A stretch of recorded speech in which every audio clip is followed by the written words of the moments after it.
Hi everybody, I put up a video earlier on today over my promarker storage unit, and a lady's asked me would I do a tutorial on promarkers. I'm going to give it a go. I'm not the best because I'm still a beginner with them. I don't use them an awful lot, so here goes. I can tell you exactly what I know about them. So first of all, you do need a Memento ink pad. It really needs to be this. I've used Versamark and it doesn't work. It bleeds into the pen and everything. Now you can use Versamark if you're going to put a clear embossing powder over it. That's a way to do it if you just want to trial out before you go buying a Memento ink pad. But they're not that expensive. I think mine costs £4 off eBay, so they're not that expensive. And then you also need to choose some good cardstock. So normal cardstock doesn't work. It does need to be a coated cardstock, and a decent one as well. This is the one I found that worked really best for me, the Stampin' Up card. But it was rather expensive, as it was £5.75 for 40 sheets, plus then I had the postage, so I think it was, on a rough estimate, call it £8 all in. So it did work out quite expensive. And as you can see, I have used quite a lot, but I have given some away to my friends. But that was a really good cardstock. Then somebody recommended this Ryman's cardstock to me, and I have to say I have tried it, and it is good. And it's you get 100 sheets for £10, so like you get 60 sheets more than what you do with the Stampin' Up. But I don't think it is as good as the Stampin' Up card.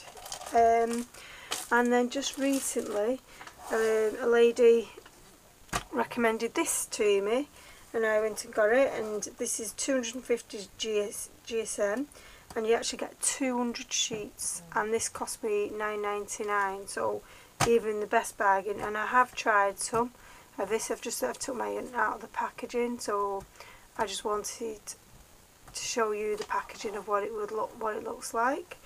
And I got this from Carol's Crafts, so if you've got a Carol's Crafts near you and you want to get started, well, this is really good. This is like high white, ultra smooth for perfect colour prints, and it is actually really good for stamping on as well.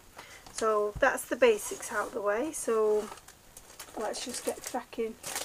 I'm going to use this Ryman's, get cracking on doing a quick tutorial, and like I say, I am only at basic level. So I'm just going to use this acrylic stamp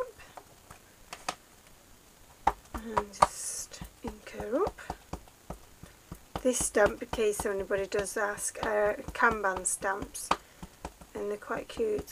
They come with a whole host of clothing. I've shown them before on previous videos when I've used them. Maybe I should have stamped up these before. Thought of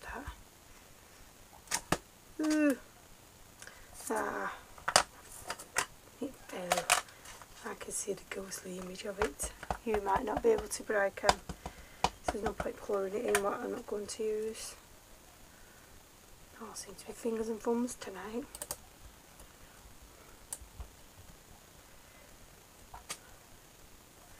Right, it's not the best stamping, but we'll carry on. First of all, I'm going to go using the skin tones. Now I use ivory, blush and sandstone.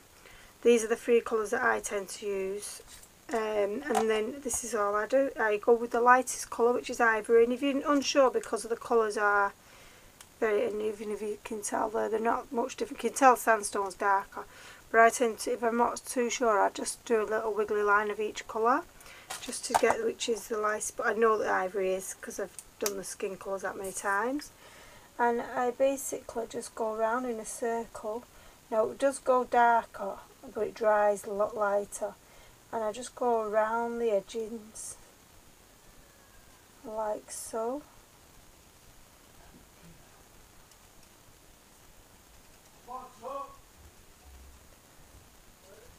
To begin with.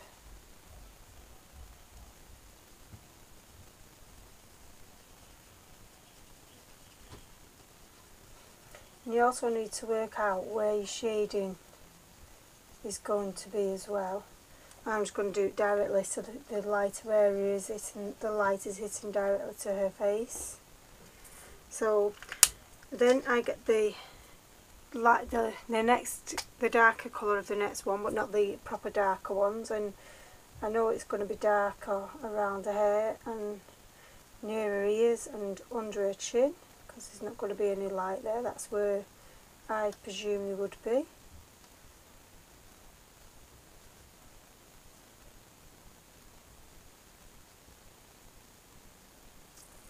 And then I go back to the ivory and I go over what I've just coloured to blend in the two colours.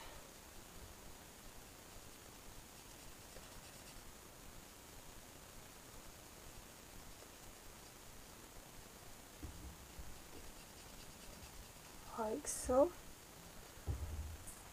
And then I just go in again with another layer, so we've blended all that in now.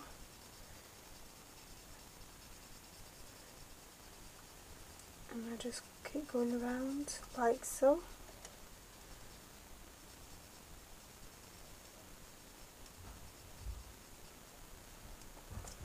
I'm going to add a little bit more of the blush in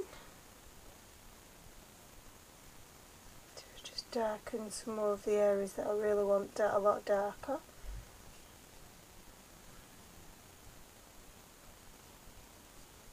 And I always tend to do the face first, because like if I go over, which I do, into the hair, it doesn't really matter, and then I'm just going to blend that back in again.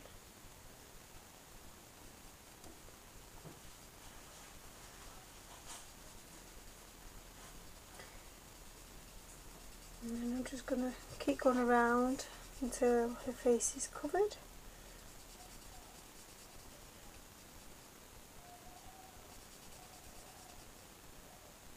Now I'm sure there's much better tutorials on here than what I am giving. Like I say, I was asked would I do it.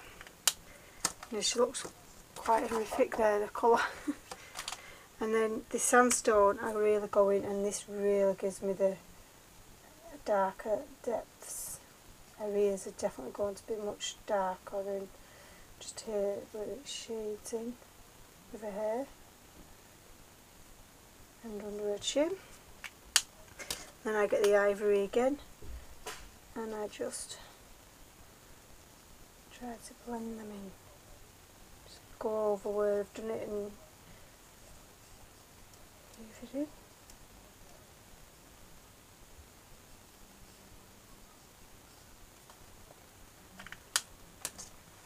Now I just want to give her a little bit of rosy cheeks, but obviously that really sticks out like so fun. So,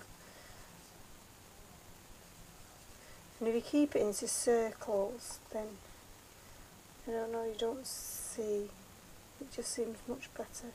Like I say, you can keep going until you're happy with the way the face looks, and you can always go back.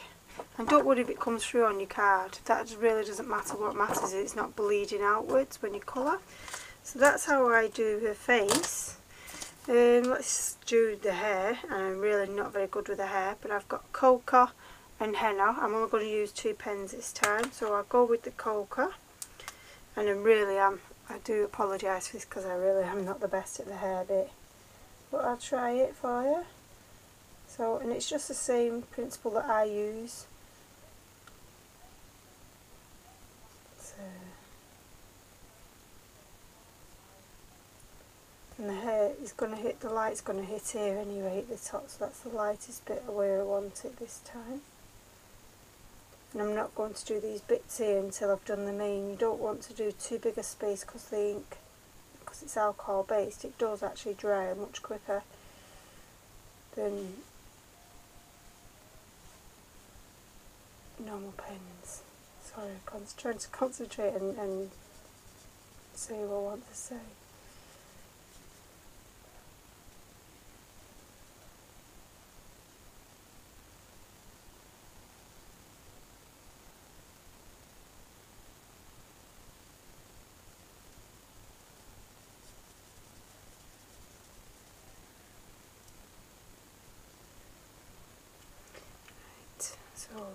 just done that, and I'm going to go to the henna now and go into my dark areas.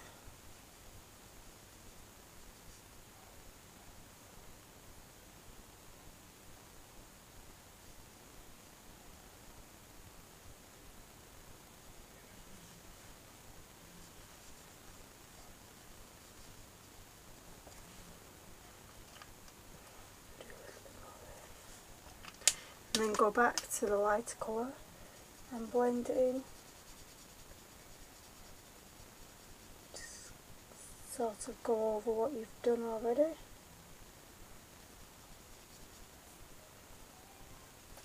With the darker colour.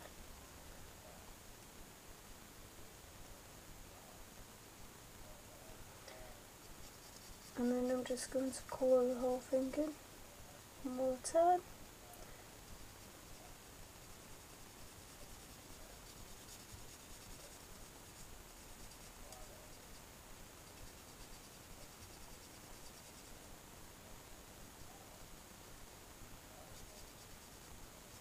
Still want a bit more darkness there and here. And like, I could go over, and I could also use the darker pen to go over the lines like so, to give more definition.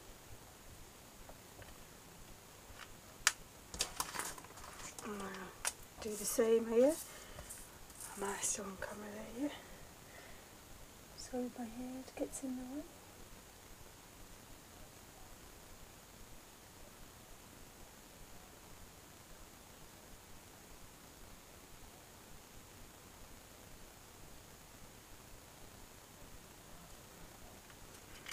Right, this is going to be much darker obviously because it's there on our behind A.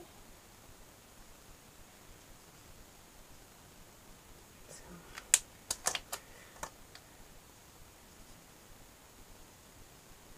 I'm just going to blend that in. And then do the same on this side. I'm not sure my head is in the way. Sorry guys, it is.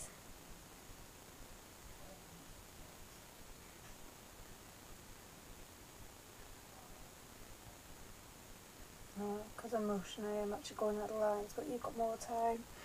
I know I'm bound by how many minutes you can have on YouTube, so, and I'm not very good at it, don't know how to edit yet.